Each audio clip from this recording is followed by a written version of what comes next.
مسلسل میں نے یہ گزارش کی ہے کہ پروردگار عالم کو جو شخص اپنا سرپرست، اپنا ولی، اپنا حاکم مان لے اور پروردگار کے ساتھ اس کے رسول کو اپنا سرپرست اور حاکم تسلیم کر لے اور ان پاکیزہ ہستیوں کو اپنا سرپرست مان لے جنہیں والذین آمنوا کہہ کے قرآن کریم نے خطاب کیا ہے، تو اس کا فائدہ یہ ہوگا کہ انہیں گروہ پروردگار میں شمار کیا جائے گا اور خدا کے گروہ کے علاوہ کوئی دوسرا گروہ کبھی کامیاب نہیں ہوگا۔ تو حزب اللہ یا گروہ پروردگار ہی وہ ہے جو کامیاب ہونے والا ہے۔ اور کل میں نے گزارش کیا تھا کہ اگر سرپرست مانا ہے تو دو طرح کی اطاعتیں آدمی کو کرنا پڑیں گی، ایک کو اطاعت کہا جاتا ہے اور دوسرے کو اتباع کہا جاتا ہے۔ اطاعت کا مطلب یہ ہوتا ہے کہ ان سرپرستوں نے جو کچھ کہا ہے اسے آدمی قبول کرتا جائے، مانتا جائے، اور اتباع کا مطلب یہ ہوتا ہے کہ ماننے والا ان سرپرستوں کے نقش قدم پر چلتا رہے۔ تو منزل اطاعت میں تو پروردگار عالم کی بات مانی جا سکتی ہے، اس لیے کہ خداوند عالم نہ ہمارے درمیان آئے گا، نہ ہم سے ملے گا، نہ ہم اس کا نقش قدم پائیں گے اور نہ اسے کبھی دیکھ سکیں گے، تو اس کے نقش قدم پر چلنا یہ ممکن نہیں ہے۔ اس لیے قرآن کریم میں جہاں کہیں بھی اطاعت کا مسئلہ آیا ہے تو اس میں خداوند عالم کی اطاعت اور رسول کی اطاعت اور صاحبان امر کی اطاعت کا حکم دیا گیا، لیکن جہاں اتباع کا مسئلہ آیا ہے تو اتباع میں خداوند عالم شامل نہیں ہے۔ اتباع جب بھی کرنا ہوگا تو یا رسول کا اتباع کرے گا بندہ مومن، یا والذین آمنوا یا صاحبان امر کا اتباع کرے گا۔ اتباع کے لیے نقش قدم چاہیے کہ جو فعل یا جو کام انہوں نے انجام دیا ہو اس کام کے مطابق اپنی زندگی بسر کرے۔ اب اگر کام نگاہوں کے سامنے ہو تو بہت آسان بات ہے، وہ کام دیکھتا جائے گا، اس طرح عمل کرتا چلا جائے گا۔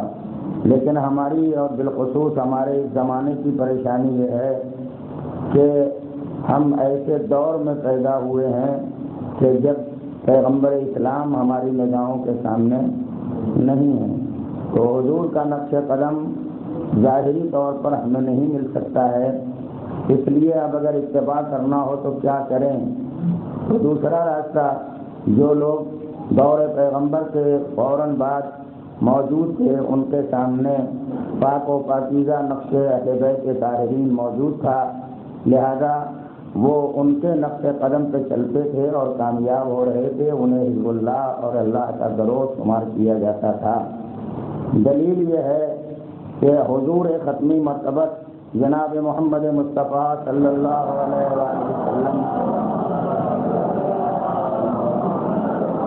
روحی وارواء العالمین لہ الفدا کا پاک و پاکیزہ زمانہ، 23 سال کی تبلیغی زندگی، 63 سالہ کی حیات، اور اس زمانے میں پیغمبر نے جتنے کام انجام دیے، تو شاید میری بات آپ کو یاد ہو کہ میں نے یہ کہا تھا کہ آدمی کا فعل اور اس فعل کے مطابق دوسرے آدمی کو انجام دینا یہ ذرا بہت مشکل کام ہوتا ہے، اس لیے کہ مثال میں نے کہا تھا میں کیسے ہاتھ ہلاتا ہوں، کیسے گھومتا ہوں، کیسے بولتا ہوں، اس کی حرکت، اس نقل و حرکت کو کوئی آدمی بتا نہیں سکے گا۔ ہو سکتا ہے تھوڑی دیر یاد رہے، اس کے بعد آدمی کو یاد نہیں رہ جائے گی۔ بینے کچھ ایسے ہی زمانہ تھا کہ حضور جو کچھ کرتے تھے کچھ لوگوں کو یاد رہ گیا تھا، کچھ لوگ بھول گئے تھے، نہیں یاد رکھ سکے تھے۔ قول تو خوب یاد تھا لوگوں کو، یہ حدیث پیغمبر ہے، یہ فرمان پیغمبر ہے، یہ پیغمبر نے ارشاد فرمایا ہے، یہ بات ہے پیغمبر کی، مگر فعل یاد نہیں رہ گیا تھا۔ دلیل میں بالکل آسان ترین دیتا ہوں جو برابر آپ سنتے رہتے ہیں۔ حضور ختمی مرتبت کے بعد قریب 25 سال کا وہ زمانہ تھا کہ جس زمانے میں پیغمبر کے نقش قدم پر چلنے والے حیات پیغمبر کے افراد اسلامی حکومت اور مدینہ سرکار جن کے قبضے میں تھی، انہوں نے جس اعتبار سے عمل کیا وہ آپ کی نگاہوں کے سامنے، میں اپنی کتاب سے یہ بات نہیں کہتا ہوں، جن کو دیکھنا ہوگا کتاب میں دیکھیں گے اور وہ دیکھ سکتے ہیں، آسانی سے پڑھیں گے، پڑھ بھی سکتے ہیں۔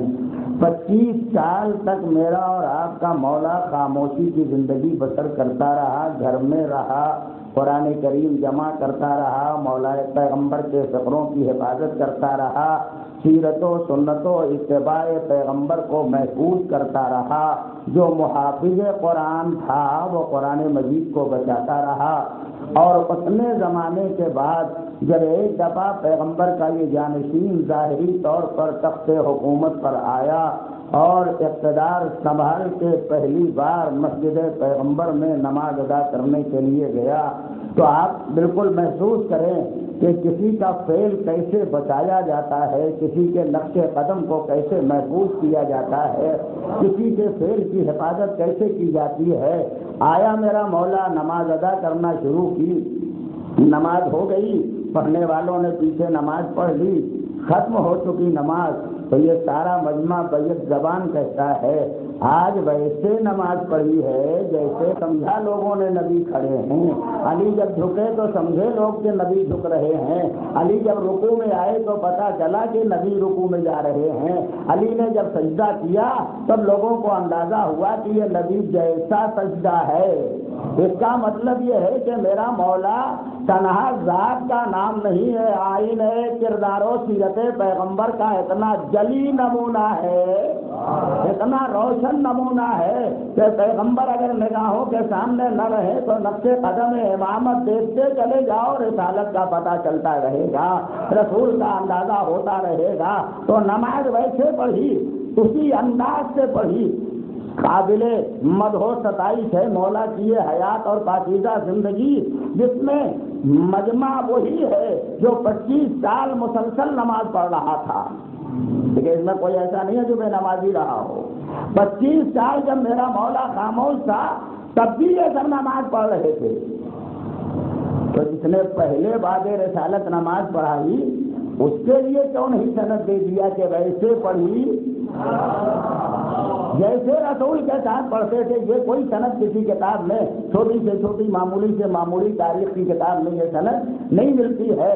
25 سال کا زمانہ گزر گیا، اس کے بعد میرا مولا آیا مسجد میں، تب یہ مجمع، یہ نمازی پہلے بھی تھے، یہ عبادت گزار پہلے بھی تھے، یہ قیام و قعود پہلے بھی کرتے تھے، یہ رکوع و سجدہ پہلے بھی ادا کرتے تھے، مگر اس مجمع کا 25 سال کے بعد یہ گواہی دینا بتاتا ہے نمازیں پڑھی ہیں مگر ویسی نہیں پڑھی ہے جیسی رسول کے ساتھ پڑھتے تھے، جیسے پیغمبر کے ساتھ ادا کرتے تھے، آج ویسی پڑھی جیسی پیغمبر کے ساتھ ادا کرتے تھے۔ تو جو عمل رسول تھا وہی عمل مولا کائنات تھا۔ تو نقش قدم اگر حاصل کرنا ہے تو کسی اور دروازے پہ جانے کی ضرورت نہیں ہے، درے اہل بیت پہ آؤ تو نقش قدم رسالت مل جائے گا، یہاں وہی انداز ملے گا، وہی طریقہ ملے گا، اسی طرح کی گفتگو اور اسی طرح کا عمل ملتا چلا جائے گا۔ تو میں مولا کے بارگاہ میں ہاتھ جوڑ کے کہوں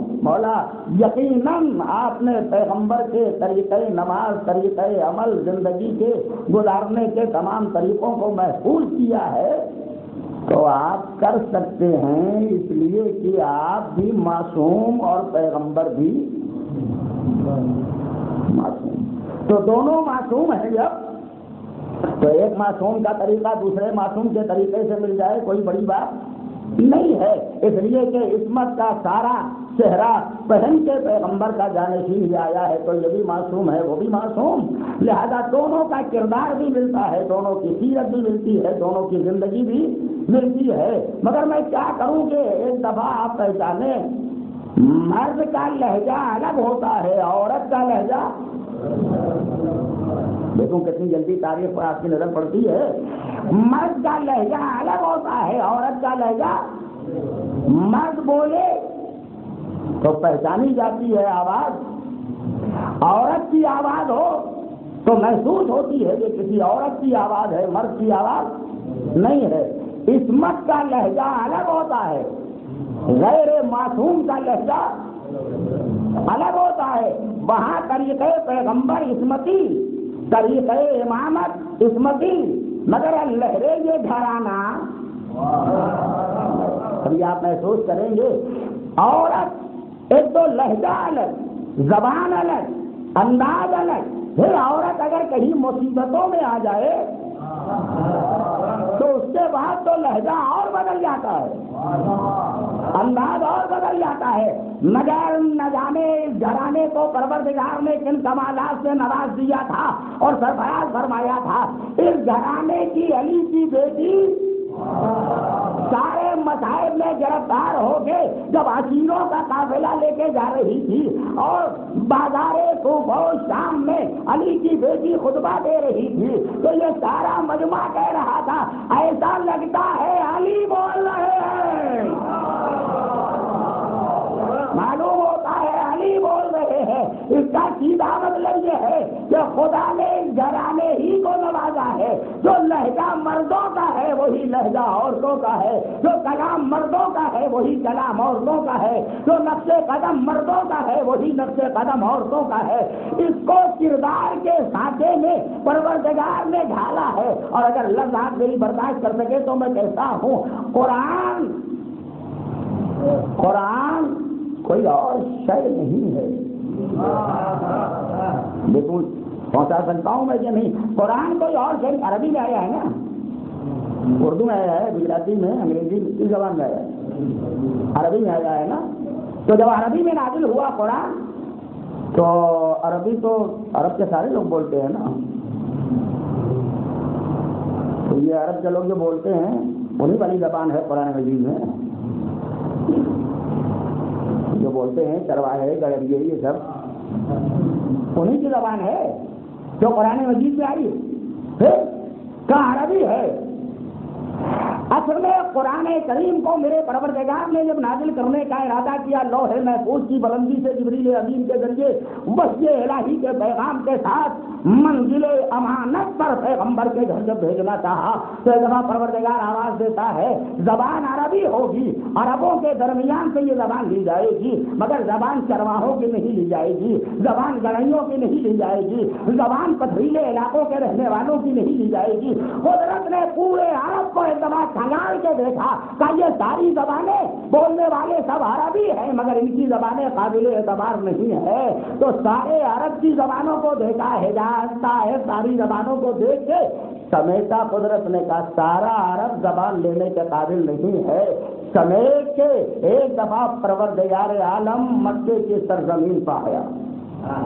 کہا اس زمین سے زبان لے لو. کہا مکے والے بھی سب، دیکھو توجہ رکھیے گا، مکے والے بھی سب اس قابل نہیں ہے کہ ان کی زبان لی جائے. تو اور سمیٹا اور سمیٹ کے ایک دفعہ ایک محلے کے اندر آیا. کیا اس محلے کی زبان لے لی جائے؟ اب پورے محلے کی زبان بھی لینے کے قابل نہیں ہے. پھر اور سمیٹا کا ایک خاندان کی زبان، کیا یہ پورے خاندان کی زبان بھی لینے کے قابل نہیں ہے؟ پھر کیا ایک گھر کی زبان، اس گھر میں جو زبان بولی جاتی ہو. ابھی آپ کو مزہ آ جائے گا. اردو میں بھی بولتا ہوں، آپ بھی بولتے ہیں اور لوگ بھی بولتے ہیں اور لکھنؤ کا آدمی بھی بولتا ہے نا. تو جو لکھنؤ کے لوگ بولتے ہیں وہ زبان کے مالک کہلاتے ہیں. سیدھا بولے یا غلط بولیں، وہ بولیں گے تو وہ اہل زبان کہلاتے ہیں. ہم دیہاتی کا اردو تم بھی بولو مگر تمہاری زبان سند نہیں ہے.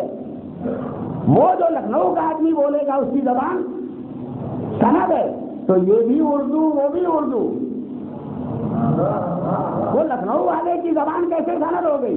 ہم سے کچھ بلند ہے وہ آدمی. جو آگا و جوارے ہمارے پاس وہی آگا و جوارے اس کے پاس. کیا یہ بات نہیں ہے؟ اصل میں ہے ایک ہے سینٹر زبان کا، مرکز ہے زبان کا. مرکز پر رہنے والا جو بولے گا وہ صحیح بولے گا. اچھا جتنے ہیں مرکز پہ رہنے والے سب صحیح بولتے ہیں. نہیں سب صحیح نہیں بولتے. اب تو زمانہ ایسا آ گیا ہے, وہ ہندی جو اسکولوں میں پڑھائی جانے لگی, انگریزی جو پڑھائی جانے لگی, آپ کے یہاں گجراتی جو پڑھائی جانے لگی, تو زبان ایسی مکسچر بن گئی ہے کہ نہ وہ اردو رہ گئی ہے, نہ گجراتی رہ گئی ہے, نہ انگریزی رہ گئی ہے, ایک ملی جلی زبان تیار ہو گئی ہے. کا وہ ہر ایک نہیں, جنہوں نے اپنی زبانیں بچائی ہیں. اب بتاتا ہوں, اب بولنے والے بولے. میر انیس نے ایک دفعہ بولنا شروع کیا, جب میر انیس بولے تو جیسے ہی بول کے چپ ہوئے, سب نے مل کے کہہ دیا اسے مرثیہ کہتے ہیں. ابھی آپ لطفا جائے گا. میر تقی میر بولے, وہ بول کے چپ ہوئے, کہا اس کو غزل کہا جاتا ہے, اس کو غزل کہا جاتا ہے. اور بولنے والے شعرا بولے, کہا اس کو مثنوی کہا جاتا ہے. مرزا محمد رفیع چودہ بولے, کہا اس کو قصیدہ کہا جاتا ہے. ذوق بولے, کہا اس کو قصیدہ کہا جاتا ہے. ارے ہمیں سب اردو, وہ کیسے مرثیہ ہو گیا, یہ کیسے قصیدہ ہو گیا, یہ کیسے مثنوی ہو گئی, یہ کیسے نظم کہلانے لگی, یہ کیسے رباعی کہلانے لگی. کا لفظیں وہی ہے مگر ترتیب سے رکھی جائے تو مرثیے والی ترتیب سے رکھو تو مرثیہ, قصیدے والی ترتیب سے رکھو تو قصیدہ, نظم والی ترتیب سے رکھو تو نظم, رباعی والی ترتیب سے رکھو تو رباعی. زبان تو وہی ہے, یہ الگ الگ نام جو ہو گئے کیا ہر ایک کی ترتیب الگ ہے. قدرت نے دوا پورے عرب کو کھنگالا, چاہیے لینے کے قابل نہیں. مکے کو کھنگالا, چاہیے لینے کے قابل نہیں. پورے محلے کو کھنگالا, چاہیے لینے کے قابل نہیں. پورے محلے کو کھنگال کے پورے قبیلے کو کھنگالا, چاہیے لینے کے قابل نہیں ہے. ایک گھر پہ قدرت نے نگاہیں اپنی جما دی. کہا بھائی اس گھر میں جو زبان بولی جاتی ہے یہ زبان ہے لینے کے قابل. اور اب یہ فلسفہ آپ ذہن میں رکھیے, جہاں سے خدا زبان اٹھائے گا, جہاں سے لے گیا ہے وہی خدا بھیجے گا. اس لیے کہ لے گیا ہے یہیں سے تو وہی نازل کرے گا. میں دبا سارے مکانات کو دیکھ کے خانہ زہرا پر شہزادی کے مکان پہ آگے پروردگار عالم کی نگاہیں رک گئی. کیا اس گھر میں جو زبان بولی جاتی ہے اسے اٹھاؤ. خدا نے اس زبان کو اٹھایا, لوہے محفوظ میں لے گیا, لوہے محفوظ کی بلندیوں میں ترتیب دیا, ترتیب دے کے جبریل امین سے بھیجا. جب اٹھا رہا تھا تو عربی تھی, جب لے جا رہا تھا تو اسے عربی کہا جاتا تھا, اور لوہے محفوظ میں ترتیب دے کے جب بھیج دیا تو اسے قرآن کہا گیا. قرآن کسی اور زبان کا نام نہیں ہے, وہاں سے اس نے مرتب کر کے بھیجا تو یہ قول پروردگار بن گیا. کہا یہ ہے قرآن. اور جب قرآن آیا یہاں تو یہ الفاظ ہے نا, لفظیں ہیں نا, تو جس گھر سے اٹھایا تھا اسی گھر میں بھیجا. اب یہ ذرا نازک بات ہے, سن لیجیے, 2 منٹ میں سن لیجیے. سلامات پڑھیے ذرا.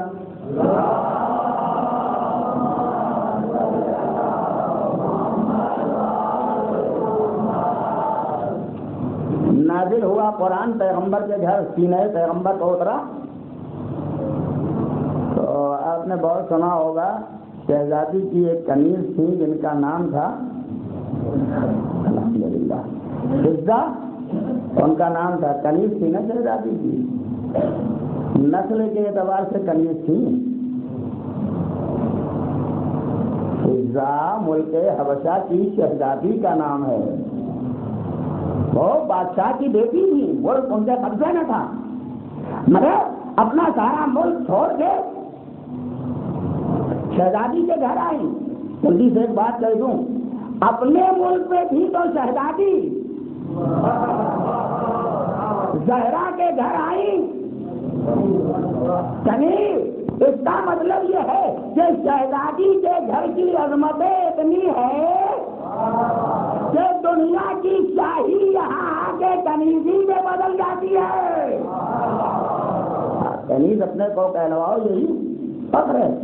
تو یہ کہا جاتا ہے اور تذکرہ بھی روایتوں میں آتا ہے، میں ذرا سا فکر میری الگ ہے، کبھی آپ سوچیے گا کہ کنیز بن کے آئی تو گھر کا کام شہزادی بھی کرتی تھی اور فضا بھی کرتی تھی.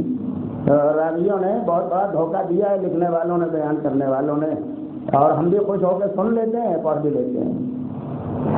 لکھتے یہی ہے کہ آئی تھی فضا تو شہزادی کے گھر میں جھاڑو دیتی تھی. آپ کے گھر میں بھی جھاڑو دیا جاتا ہوگا. جھاڑو کس چیز کا دیا جاتا ہے؟ جو گھر میں سونا رکھا ہے اس کا. گھر میں کوڑا آ جائے تو جھاڑو دیا جاتا ہے، اور جب جھاڑو دیا جاتا ہے تو اسے کہیں لے جا کے ڈال دیا جاتا ہے. میں یہاں تک مانے لیتا ہوں کہ شہزادی کے گھر میں فضا جھاڑو دیتی ہوگی، مگر میں آپ سے ہاتھ جوڑ کے پوچھتا ہوں یہ کوڑا آیا کہاں سے شہزادی کے گھر میں؟ شہزادی کے گھر میں کوڑا کہاں سے آیا؟ ہمارے گھروں میں کوڑا اس لیے آتا ہے کہ نہ ہوا پہ قبضہ ہے، نہ مٹی پہ قبضہ ہے، نہ دھول پہ قبضہ ہے، نہ مکان پہ قبضہ ہے. شہزادی مالک کائنات کا نام ہے، تو اس کا قبضہ ہواؤں پر بھی ہے، دھول پر بھی ہے، ساری چیزوں پر قبضہ. یہ آیا کہاں سے کوڑا؟ اچھا آ گیا، مان لیا کہ شہزادی کے گھر میں کوڑا تھا اور فضا کوڑا صاف کرتی تھی، تو کوئی جھوٹی روایت کوئی مولوی صاحب مجھے بتا دیں گے کبھی اگر مل جائے تو مجھے بتائیے گا کہ جناب فضا جب جھاڑو دیتی تھی تو وہ کوڑا کہاں ڈال آتی تھی؟ جھاڑو دینے کی روایت ملتی ہے، کوڑا باہر ڈالنے کی روایت نہیں ملتی ہے. تو وہی اکٹھا کر دیتی تھی گھر میں. اصل میں راوی نے دھوکہ یہی دیا ہے، تب جھاڑو دینا لکھو، باقی مسائل خود ہی طے کرتے رہیں گے. تو جھاڑو دینا لکھا، کوڑا باہر ڈالنا یہ نہیں لکھا. تو ہر صاحب اپنے سوچے گا کہ جب جھاڑو دیا تو کوڑا کہیں ڈال آتی ہوگی. اصل میں اگر شہزادی کے گھر میں گرد و غبار کوڑا کرکٹ رہا ہوتا تو فضا جھاڑو دیتی اور کہیں ڈال آتی، مگر مالک تطہیر شہزادی کے گھر میں کوڑا تھا ہی نہیں، تو پھر یہ جھاڑو کس بات کا دیتی تھی؟ آپ بالکل توجہ رکھیے گا.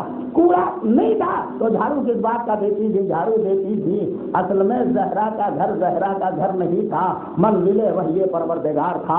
قرآن کے نزول کی جگہ تھی، سورے یہاں آیا کرتے تھے، آیتیں یہاں آیا کرتی تھی، فرمان الہی یہاں نازل ہوتا تھا، خداوند عالم کا پیغام یہاں آتا تھا.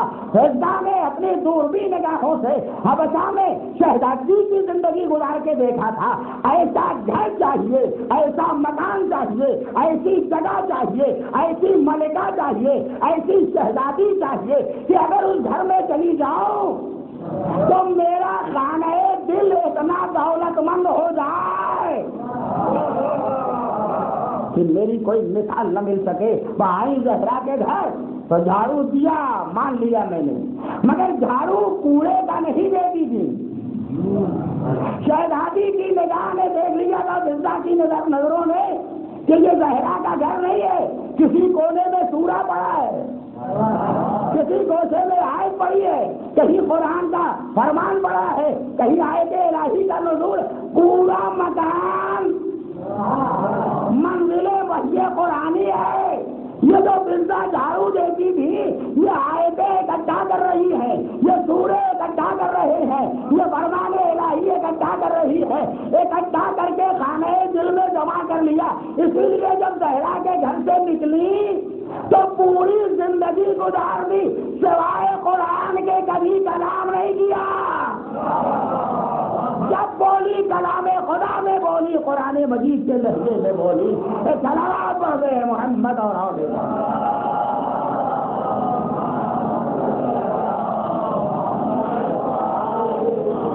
یہ سب وہ ہے جو سرپرست ماننے والے ہیں. اب آپ کے مذاق کی بات آتی ہے, سرپرست ماننے والے ہیں اور مان لے سرپرست تو انہیں کسی طرح کا کوئی خوف کوئی خطرہ نہیں ہوتا ہے. یہ بھی ہمارے سرپرست, وہ رسول بھی ہمارا سرپرست, وہ پروردگار بھی ہمارا سرپرست ہے.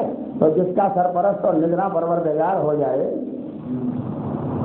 کسی میں مجال جو اس کا بال بیجا کر سکے, اس کو نقصان پہنچا سکے.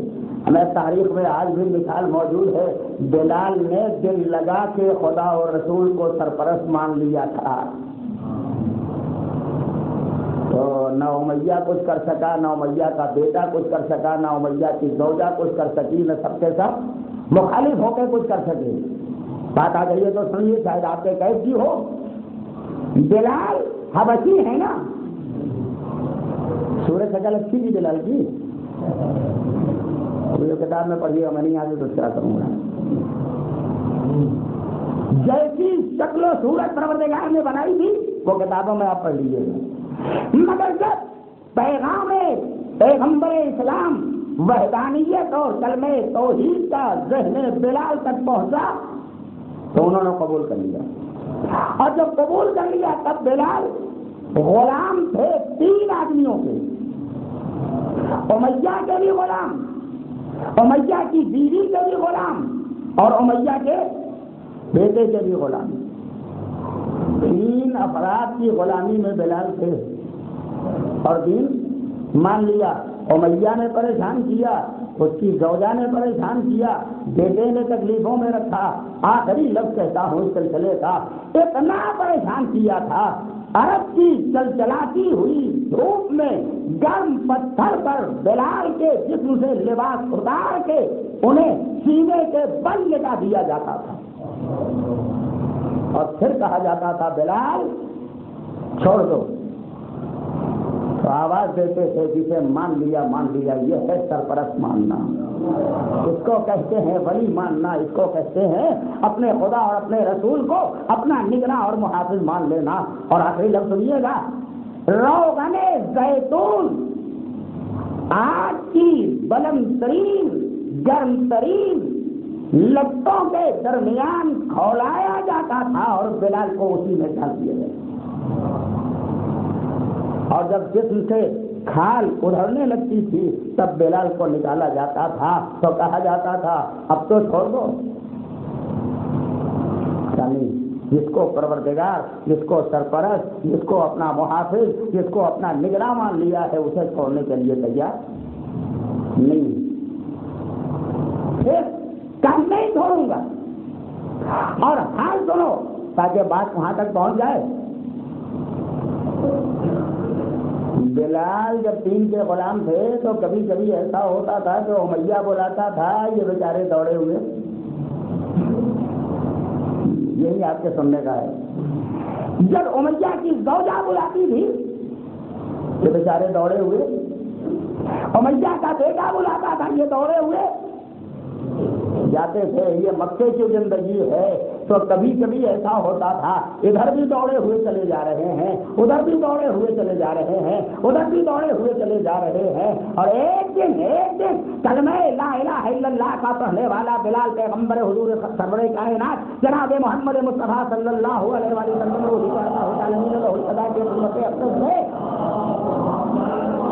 آگے ہاتھ جوڑ کے کہتے ہیں اللہ کے نبی کیا دین اسی دن کے لیے مانا ہے کہ وہ بلائے تب بھی دوڑتا رہوں, یہ بلائے تب بھی دوڑتا رہوں, وہ آواز دے تب بھی دوڑتا رہوں, اسی دن کے لیے مانا ہے. مسکرا کے میرا پیغمبر آواز دیتا ہے ٹھہرو بلال ٹھہرو, کچھ دن اور مشقت برداشت کر لو, کچھ دن اور زحمتیں اٹھا لو, کچھ دن اور تکلیفیں برداشت کر لو, انتظار کرو وقت کا بلال, انتظار کرو آئے گا وقت. ذرا مجھے مکے سے ہجرت کر کے مدینے جانے دو, مدینے پہنچ کے زمین خریدنے دو, زمین خرید لوں, دیواریں اٹھانے دو, دیواریں اٹھا لوں, چھت لگانے دو, چھت لگا کے منارے اذان بنانے دو. بس جس دن منارے اذان بنا لوں گا اس دن بلال تمہیں آواز دوں گا. منارے اذان بنا, بلال کو آواز دی تو یہاں چلو. ہمیں آج ہندوستان کی تاریخ پڑھو تو اندازہ ہوگا 9 قدم سے آج تک قانون بنا ہوا ہے، شیڈول کاسٹ کو اونچا اٹھاؤ، شیڈول ٹرائب کو اونچا اٹھاؤ، یہ بیکورڈ کو اونچا اٹھاؤ، پورا عملہ لگا ہوا ہے کہ ان کو اٹھا کے اونچا کر دو۔ 50 سال سے زیادہ ہو گئے، بیکورڈ ہو گئے اونچے، شیڈول کاسٹ ہو گئے اونچے، شیڈول ٹرائب ہو گئے اونچے، اونچے ہو گئے ہوتے تو ریزرویشن کا ڈپارٹمنٹ بند ہو گیا ہوتا، مگر آج تک ریزرویشن کے ڈپارٹمنٹ کا قائم رہنا بتاتا ہے ابھی ہماری کوششیں ناکام ہے۔ اللہ نے میرا پیغمبر، اے دنیا کے لوگوں اپنی عقلوں کو استعمال نہ کرو، اگر کسی نیچے والے کو اٹھانا ہے آؤ پیغمبر کی بارگاہ میں آؤ، آؤ میرے پیغمبر کی خدمت میں آؤ، قدموں میں سر رکھ کے دیکھو بلال جیسے حبشی غلام کو میرا نبی کتنا اونچا کر رہا ہے۔ بڑے دبا نبی نے اٹھایا کہ بلال یہ منا رہے اذان۔ اب نہ چہرے کی سیاہی دیکھی جا رہی ہے، نہ نسل کی کمزوری دیکھی جا رہی ہے، نہ خاندان کا ذوق دیکھا جا رہا ہے، نہ صورت شکل کی کمی دیکھی جا رہی ہے۔ سارے دنیا کے عرب اجلے تن کالے من والے بہترین لباس پہن کے جو آئے ہیں، جو بالکل جنت الفردوس کے حوض میں غوطہ لگا کے آتے تھے، آج وہ سب کے سب نیچے بیٹھے ہیں، جلال منا رہے اذان پر، وہاں سے آواز دیتے ہیں اللہ اکبر۔ نہیں دیکھو خدا چلا کیسے دیتا ہے۔ مکے کی زندگی یاد رکھو، ادھر میاں نے بلایا بلال دوڑے، امیہ کی بیوی نے بلایا دوڑے، امیہ کے بیٹے نے بلایا دوڑے، میرے نبی نے جواب دیا تھا بلال وہاں سے کہو اللہ اکبر، جیسے ہی اللہ اکبر کا سردار دوڑے، کاشتکار دوڑے، مزدور دوڑے، دکاندار دوڑے، سارے گاؤں والے دوڑے، آواز دی میرے نبی نے اے بلال تم تو کچھ ہی دن مکے میں دوڑے تھے نا، جب تک مسجدوں سے آواز اذان آتی رہے گی امت اسلامیہ کو روز دوڑاتا رہوں گا۔ صلوات بر محمد، روز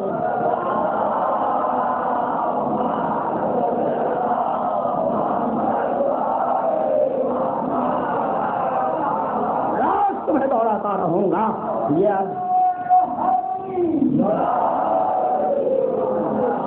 آواز اذان نہیں ہے، بلال کی محبتوں، محنتوں، مشقتوں، تکلیفوں کا صلہ ہے جو پروردگار نے دیا ہے، یہ انعام ہے جو پروردگار عالم نے دیا ہے کہ بلال کچھ دن دوڑ لو، دیکھو میں دوڑاتا ہوں کہ نہیں دوڑاتا۔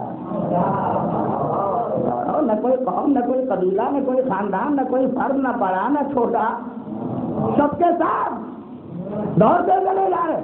یہ عرب والے نقشے خاندانوں پر ناز کرنے والے، قبیلوں پر غرور کرنے والے، تکبر کے دریا میں غوطہ لگانے والے، اپنے اپنے سفید لباس پہن کے آنے والے نیچے، بلال اوپر، ابھی تک تم اوپر سے بلال کو دیکھتے تھے، آج بلال اوپر سے تمہیں دیکھ رہے ہیں۔ اب تو پہچانو نبی کتنا اونچا اٹھاتا ہے، میرا پیغمبر کتنا اونچا لے جاتا ہے، مگر کسے؟ یہی لفظ ابھی جو یاد رکھنا، کسے اونچا لے جاتا ہے؟ قول والوں کو نہیں لے جاتا ہے، بات والوں کو نہیں لے جاتا ہے، کردار والوں کو لے جاتا ہے، سیرت والوں کو لے جاتا ہے، عملی نمونوں کو لے جاتا ہے، جو نقش قدم پر چلنے والے ہوتے ہیں انہیں لے جاتا ہے۔ وہاں سے آواز دی اللہ اکبر، یہ سب کے سب چلے جا رہے ہیں۔ جب سوچنے لگے اب کوئی نئی ترکیب نکالنا چاہیے، یہ بلال تو بہت اونچے ہو گئے، ابھی تک تو ہم اپنے قدموں میں روند رہے تھے، اب یہ اتنے اونچے ہو گئے۔ یہ سرپرستی کا فائدہ ہے، خدا کو جو سرپرست مان لیتا ہے، جو رسول کو سرپرست مان لیتا ہے، جو صاحبان ایمان کو سرپرست مان لیتا ہے، خدا اسے اتنا اونچا کر دیتا ہے بہت بلندی پر۔ تب کہیے یہ لفظ کہہ دوں، جہاں بلال کا قدم ہے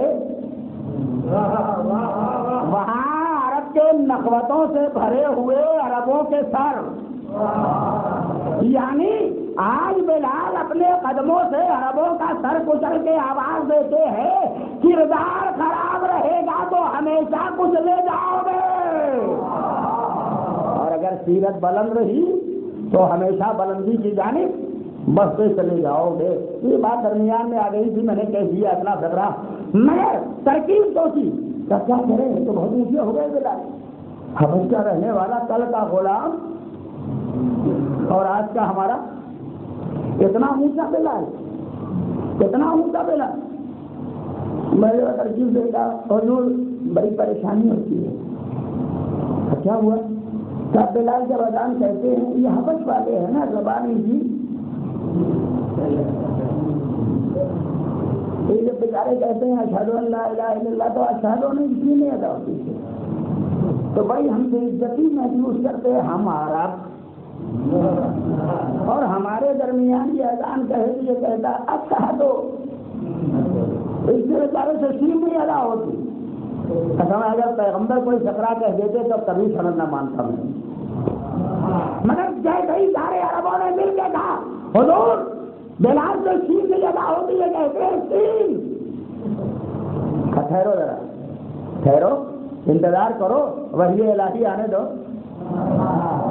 اللہ کی جانب کا پیغام آئے۔ میں تو کچھ بولتا ہی نہیں، بھائی انتے کا نہیں ہوا ان ہوا الا وحی یوحی، جب تک وحی آتی نہیں تب تک میں بولتا نہیں۔ پہلے دفعہ تھوڑی دیر رکے، نبوت کی زبان کھلی، وحی الہی کا فقرہ زبان رسالت میں آیا، وہی ترجمان پیغمبر نے دبا آواز دی، سنو سنو، خدا کہہ رہا ہے بلال کی سین،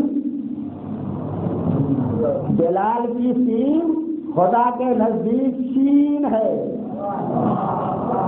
خدا کے نزدیک شین ہے، یہ نہیں کہا میرے نزدیک، یہ کہہ دیا خدا کے نزدیک شین۔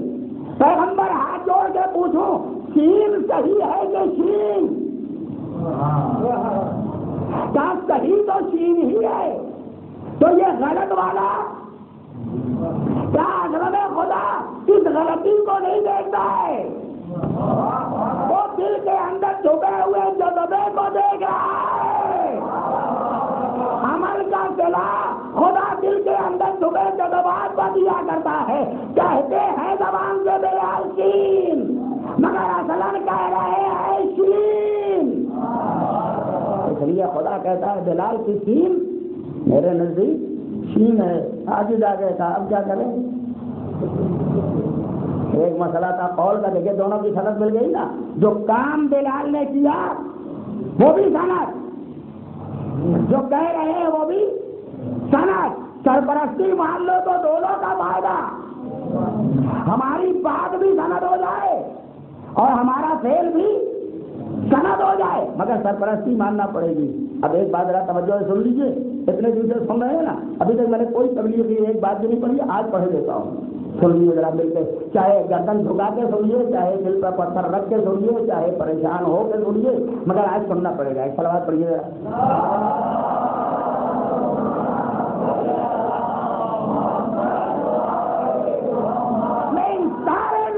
سے کہتا ہوں اور سارے نوجوان بھائیوں سے کہتا ہوں، ایمان تم نے مانا ہے، خدا کو ولی تم نے مانا ہے، رسول کو سرپرست تم نے مانا ہے، صاحبان ایمان کو سرپرست تم نے مانا ہے، تو تم بات بھی وہی کہو جو خدا کہہ رہا ہے، جو رسول کہہ رہا ہے، جو صاحبان ایمان کہہ رہے ہیں، عمل بھی وہی کرو جو رسول عمل کر رہے تھے، جو آل محمد عمل کر رہے تھے، عمل ویسا ہی ہونا چاہیے۔ بالکل توجہ سے سنیے گا، جب کبھی سرپرست مان لیا جاتا ہے تو قسم ہے کردار اتنا اونچا ہو جاتا ہے، اتنا اونچا ہو جاتا ہے کہ اس کی بلندی کا دنیا اندازہ نہیں لگا۔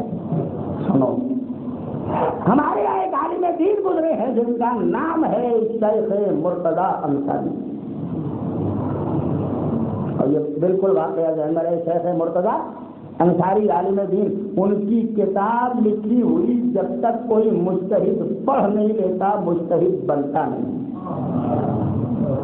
جو انہوں نے کتاب لکھی ہے اس زمانے سے لے کے سینکڑوں برس گزر گئے، اس زمانے سے لے کے آج تک جب ان کی کتاب پڑھ لیتا ہے کوئی تب مجتہد سوچو وہ مجتہد نہیں ہے، مجتہد بنانے والے ہیں. نہیں اور لفظ کہتا ہوں ان کی کتابیں مجتہد بناتی ہیں. تو اس کا مرتبہ کتنا عظیم رہا ہوگا.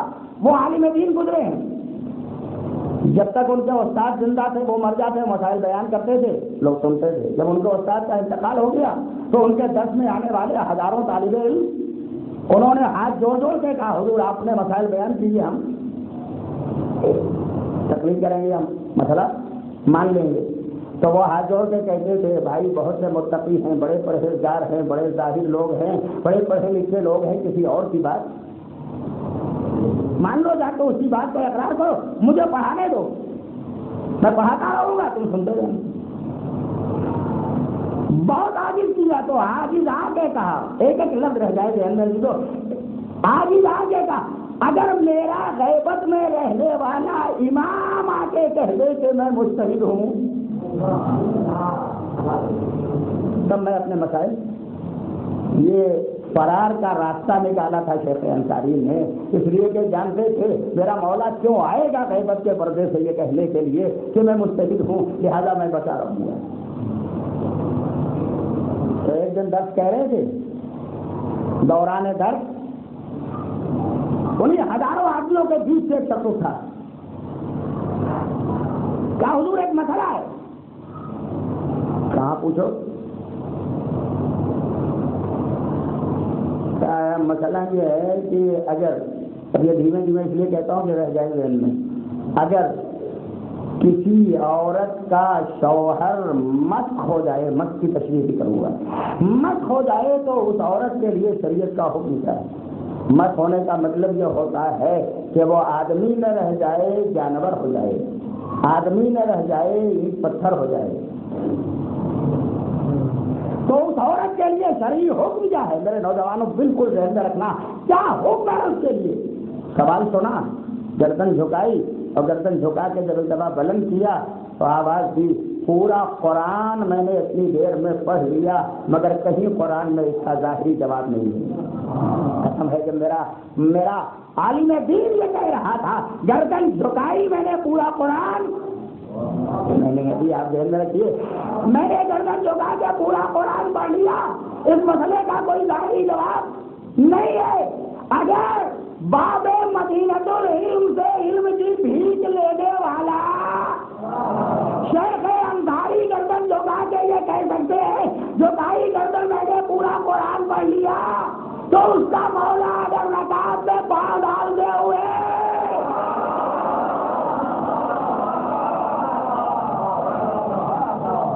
اس کا جواب نہیں ہے. تو پوچھنے والا کہتا ہے تو واپس چلا جاؤں، کھانے واپس مت جانا کا جواب دیجیے. پھر گردن جھکائی. کیا میں نے معصومین کی ساری حدیثیں پڑھی؟ معصومین کی حدیثوں میں کہیں تمہارے سوال کا جواب ظاہری طور پر نہیں ہے. تو پھر ایک دفعہ کہتا ہے چلا جاؤں واپس چلا جاؤں. کیا یہی تمہیں پتہ نہیں ہے ایک دروازے پہ جو آتا ہے وہ واپس نہیں جاتا ہے، وہ واپس نہیں جاتا ہے. تم نے مجھے اس دروازے کا عالم سمجھایا گا جہاں علم کی نہریں نہایت تیزی کے ساتھ رواں ہوتی ہیں اور سیراب ہونے والے اس سے سیراب ہوتے رہتے ہیں. واپس نہیں جانے دوں گا. کا تو جواب بتاؤ.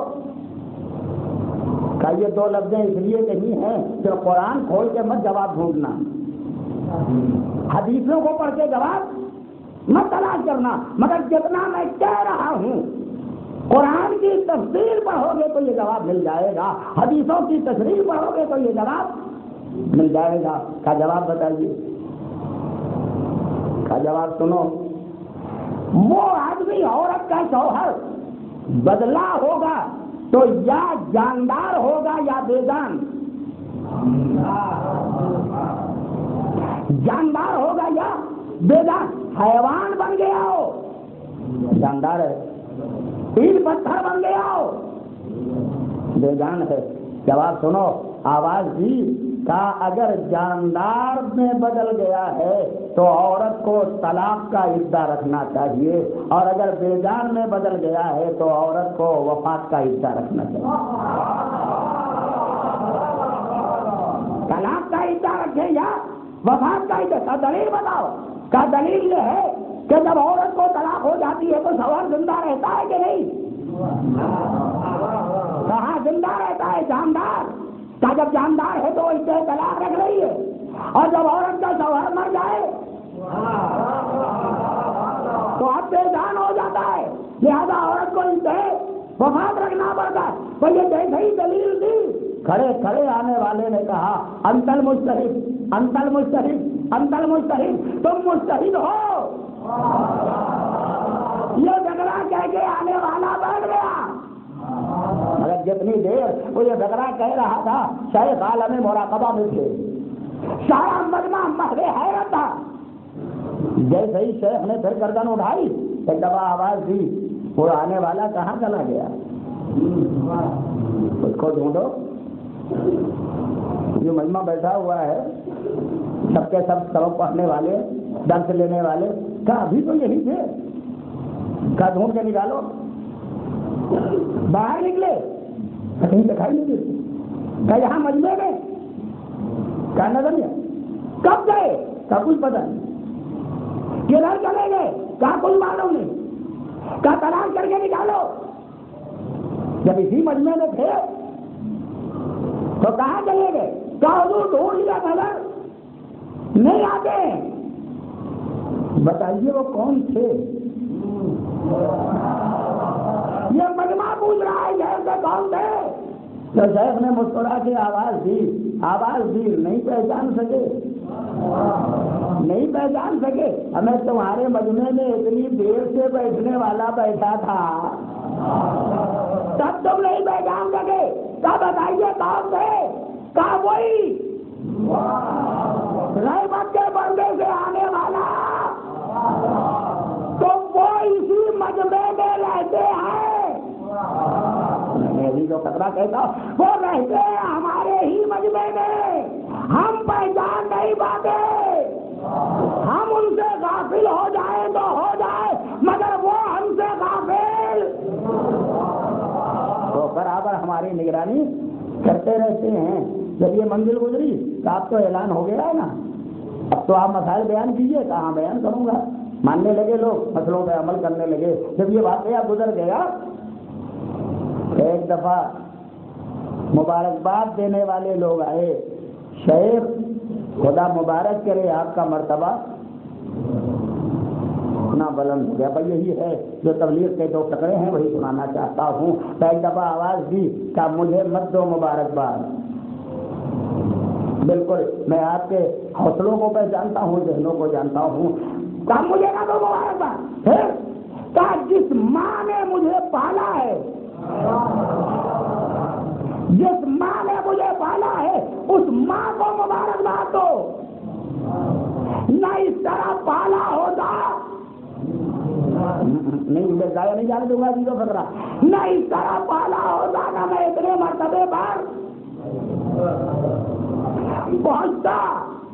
شیخ نے کیا کہا تھا؟ جو پلا ہوا ہے، ہمیں ذرا تعریف پر نظر ڈالو تو میں خطرہ کہوں گا، بالکل ملا کے کہتا ہوگا جو پلا ہوا ہے اسے دیکھو، پلے ہوئے کو دیکھ کے پالنے والے کی عظمت کا اندازہ لگاؤ۔ پہلے پالنے والے کو مت دیکھنا، پہلے جو پلا ہو اسے دیکھو، پھر گودی کی عظمت کا اندازہ لگانا۔ اللہ رے آنکھوں سے ابو طالب،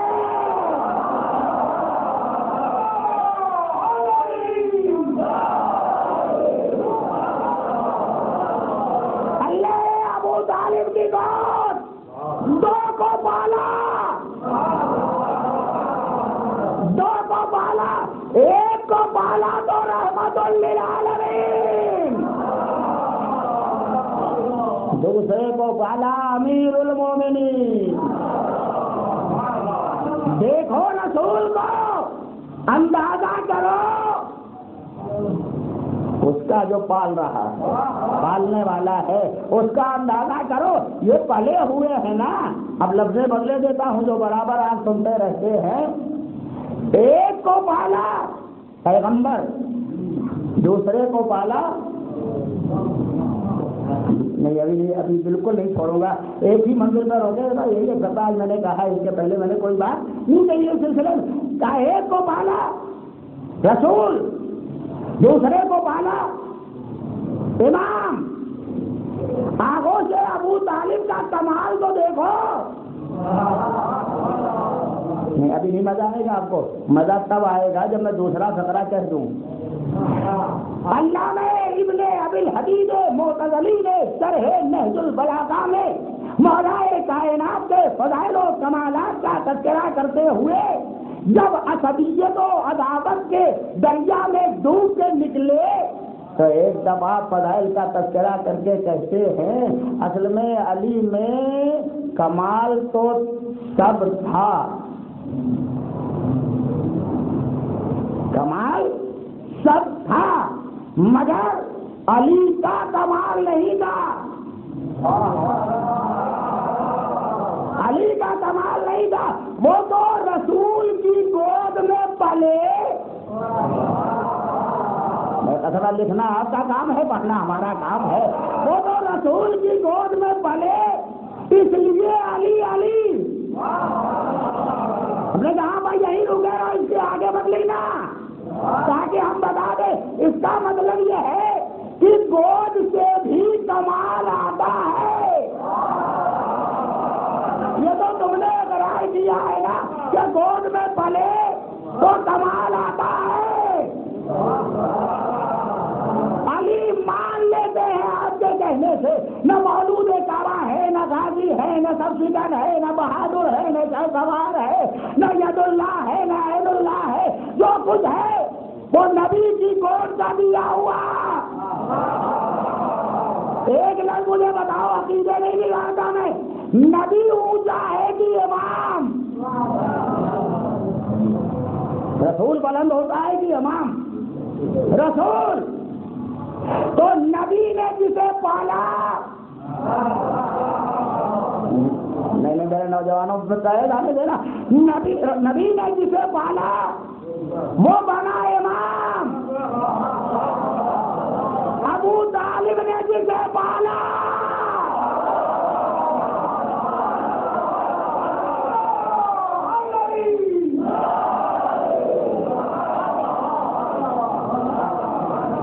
وہ بنا رسول. مجھے نہیں معلوم کہ کس کی گود زیادہ اچھی تھی. یہ فیصلہ آپ کیجیے گا. گوشت کس کی بلند تھی. اب میں اپنی زبان کے سہارے کہتا ہوں، بالکل وقت کے اندر ختم کروں گا. 4-5 منٹ ہے ابھی ختم کیے دیتا ہوں. میں اپنی اردو زبان کے لحاظ سے کہتا ہوں بہت بڑا مرتبہ ہے اصحاب پیغمبر کا. اصحاب پیغمبر کسے کہا جاتا ہے؟ تو حضور کو دیکھ لے ایمان کے ساتھ، حضور کا صحابی ہے. لفظ بدلوں، دیکھ لے اس کا مطلب جب تک نبی کو پائے گا نہیں. یہ ساری لفظ ہے میرے پاس. جب تک نبی کو پائے گا نہیں تب تک صحابی نہیں بنے گا. تو نبی کو پائے گا تب صحابی. کہوں لفظ جو نبی کو پالے. تھوڑا سا رک کے کہتا ہوں، جو نبی کو پا لے وہ ہے صحابی. جو نبی کو پالے وہ ہے ابو طالب. صلوات علی محمد و آل محمد.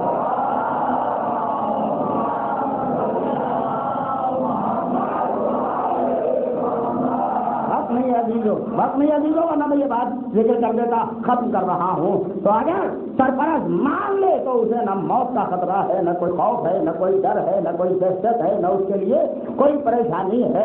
امت اسلامیہ کا فریضہ ابھی رک گئی ہے. وہ بات کا مبارکباد مجھے مت دو، ماں کو دو مبارکباد. اس لیے کہ انہوں نے پالا. ماں میری بہنوں میری بیٹیوں خدا تمہیں زندہ اور سلامت رکھے. مگر یہ فقرہ شیخ انصاری کے والدہ کا یاد رکھنا. جب عورتیں ان کے پاس جاتی تھی مبارکباد دینے تو وہ کہتی تھی مجھے کیوں مبارکباد دینے آئی ہو, میرے لڑکے کو مبارکباد دو, اس نے محنت کی ہے تو اس منزل تک پہنچا. مگر خواتین جب ان سے پوچھتی تھی کہ آپ نے شیخ کو کیسے پالا, بھائی یہی ایک جملہ ہے جو قیمتی ہے پورے واقعے میں, تو وہ شیخ کی والدہ کہتی تھی میں نے شیخ کی ولادت کے بعد سے لے کے جب تک شیخ دودھ پیتے رہے میں نے تب تک اپنے پاکیزہ سینے سے شیخ کا دہن نہیں لگایا جب تک وضو نہ کر لیا. پہلے وضو کرتی تھی پھر شیخ کو دودھ پلاتی تھی. پوچھوں ایک لفظ, وضو ٹیمپریری طہارت ہے یا دائمی؟ نہیں, وضو ٹوٹ جاتا ہے نا, تو اس کا مطلب یہ ہے کہ وضو ٹیمپریری طہارت. ہمیں ٹیمپریری طہارت کے بعد اگر کسی کو سینے سے دودھ پلا دے تو وہ شیخ مرتضی انصاری, تو جس گھر میں اصلی طہارت آئی ہو وہ زہرا اگر کسی بچے کو دودھ پلا دے تو وہ وقت کا حسن ہوگا, وقت کا حسین ہوگا.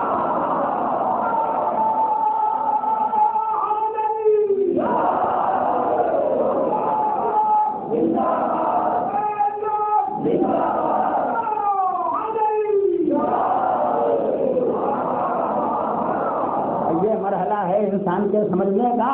تو انہوں نے تربیت اس انداز سے کی, انہوں نے اس طرح پالا. تو جب مائیں اپنے بچوں کو اس طرح پال دیں تو بیٹا کمالات کی منزل پہ پہنچ جاتا ہے. آج یہ تاریخ ہے, آپ پہچانے اس بیوہ نے اپنے بیٹے کو کیسے پالا.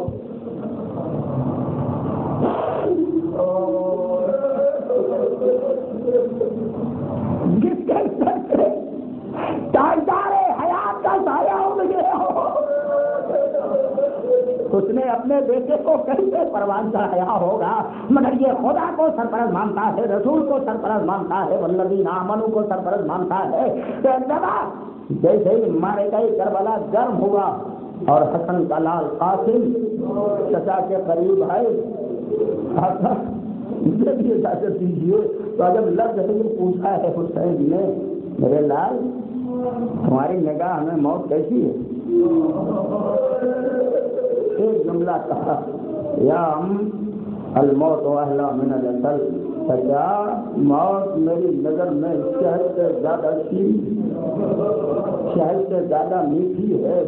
مگر یہ سن کے حسین نے کہا میرے لال تمہیں کیسے اجازت دوں گا, جب میں اپنے بھیا کو دیکھنا چاہتا تھا تمہاری شکل دیکھ لیتا تھا میرا بھائی مجھے یاد آ جاتا تھا.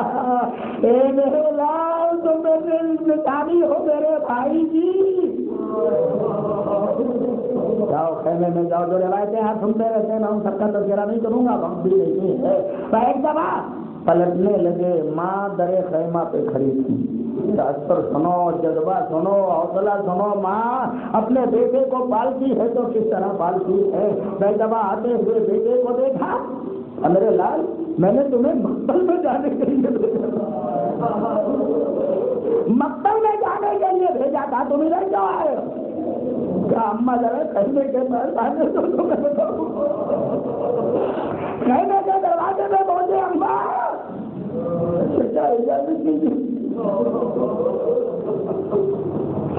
کیا اجازت نہیں دے گے. ابھی دو باتیں ماں اور بیٹوں کے درمیان ہوئی تھی کہ ایک دفعہ بیٹے کو یاد آیا, میرے بابا نے چلتے چلتے یہ کہا تھا میرے لال جب کوئی مصیبت کا وقت آ جائے, رحمت کا لمحہ آ جائے تو یہ تعبیر میں تمہارے بازو میں باندھے کے تعبیر سے کھول کے میں دفعہ تعبیر کھولا, آنکھوں سے لگایا, بابا کا زمانہ یاد آیا, تحریر بات کی نگاہوں کے سامنے آئی, آنکھوں میں آنسو بھر کے پڑھنا شروع کیا. لکھا تھا حسن ابن علی نے میرے لال جب کربلا کے مقتل میں میرا بھیا اکیلا ہو جائے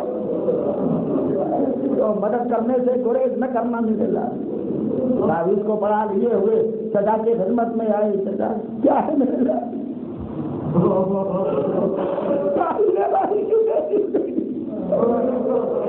آنکھوں سے لگایا لگا کے ہنسوں کے درمیان میرے لال تیرا چچا مجبور ہے. اور ابھی یہ باتیں ہوئی نہیں تھی کہ ذرا مڑ کے پھر بیٹے نے ماں کی جانب دیکھا خیمے کے دروازے کی طرف. تو ادھر سے بیوہ ماں نے آواز دی, آقا ہاتھ جوڑ کے کیسی ہوا تھا, میرے لال کو مکل میں جانے کی اجازت دے دیجیے. کیا اس لیے میرا بچہ نہیں جا سکتا کہ میرا بچہ یتیم ہو گیا؟ اجازت بھی میں سب نہیں پڑھوں گا. آخری لفظ کہتا ہوا جی ہو چلا. چچا سے اجازت لے کے بھتیجا چلا. حسین نے گھوڑے پر سوار کیا. نوجوان بھتیجا چلا جا رہا ہے. حسین درے خیمہ پر بیٹھے ہیں, بیٹھ کے بھتیجے کی جنگ دیکھ رہے ہیں. آخری وہ وقت آیا جب قاسم سنبھل نہ سکے گھوڑے کی پشت پر, جب نہیں سنبھلے ڈگمگاتے ہوئے جب زمین پہ آنے لگے, بیٹھ دبا آواز دی چچا. بھتیجے کا سلام لو. اٹھے میرے آقا, اٹھ کے چلے. اور کیسے چلے یہ مکر کی روایت کا جھگڑا ہے. اتنی تیزی سے چلے جیسے فوج کا حملہ کر رہے ہیں. اب سنو گے, بس آخری لفظیں آ گئی ہیں. اتنی تیزی سے چلے جیسے فوج یزید کا حملہ آور ہو رہے ہوں. تو فوج نے جب دیکھا کہ فاطمہ کا لال شیر غضبناک کی طرح حملہ آور ہو رہا ہے, بس فوجیں ادھر سے ادھر, ادھر سے ادھر, چاروں طرف دوڑنے لگی فوج ہے. کوئی ادھر سے ادھر آ رہا ہے, کوئی ادھر سے ادھر آ رہا ہے. درمیان میں کر کے لال لا گئے کہ لال کا راجا گھوڑوں کی ٹانپیں جو پڑتی تھی, سینہ ٹوٹ رہا تھا, ہڈیاں ٹوٹ رہی تھی, بجے گئی ٹانپ پڑتی تھی. قاسم آواز دیتے تھے چچا جلدی آؤ, چچا جلدی آؤ. میرا سینہ چھلنی ہو رہا ہے. جب حسین پہنچے یہ روایت کا خطرہ ہے. لاشیں قاسم ٹکڑے ٹکڑے ہو چکے, گھوڑوں کی ٹانپوں سے رودا جا چکا تھا. میرا آقا لاشا اٹھا نہ سکا. بیٹھ لگا ابا بچھا دیا. ابا نے سارے ٹکڑے لاش کے اکٹھا کر کے لے گئے. دونوں آخری جھگڑا میری ماں بہنوں جب کبھی سوچو گی آنسو روا ہو جائیں گے. آپ بھی کبھی سوچیے گا. بیٹھ لگا لاشا اکٹھا کر کے ہوا میں لپیٹ کے لے کے چلے. گنجے شہیدہ کے قریب لا کے رکھا. آواز دی, سنو گے آواز دی, بابی تمہارا لال آ گیا. ام پروا کے پہلے زینب نکلی, سر سے پیر تک چادر میں لپٹی ہوئی. پیچھے ام پروا آئی لاگے کے قریب. بیٹے کا چہرہ دیکھا, خوش کر دیا میرے لال. اب شہزادی کی خدمت میں جاؤں گی. اب جو روایت کے پہلے سطور سے پڑھ رہا ہوں اسے ذہن میں رکھیے گا. بیگ دبا چہرہ دیکھ چکی. ابھی ام فروا ماں کا دل ہے نا, ذرا سا ہاتھ بڑھایا تھا کہ وہ چادر کا کوئی سرا الگ کر دے. حسین آگے بڑھے, بھابھی چہرے کے علاوہ نہ دیکھیے گا, چہرے کے علاوہ نہ دیکھیے گا. ماں کا کلیجہ ہے, بیٹے کا لاشا ٹکڑے ٹکڑے, ماں نہ دیکھ سکے گی. واہ قاسمہ واہ.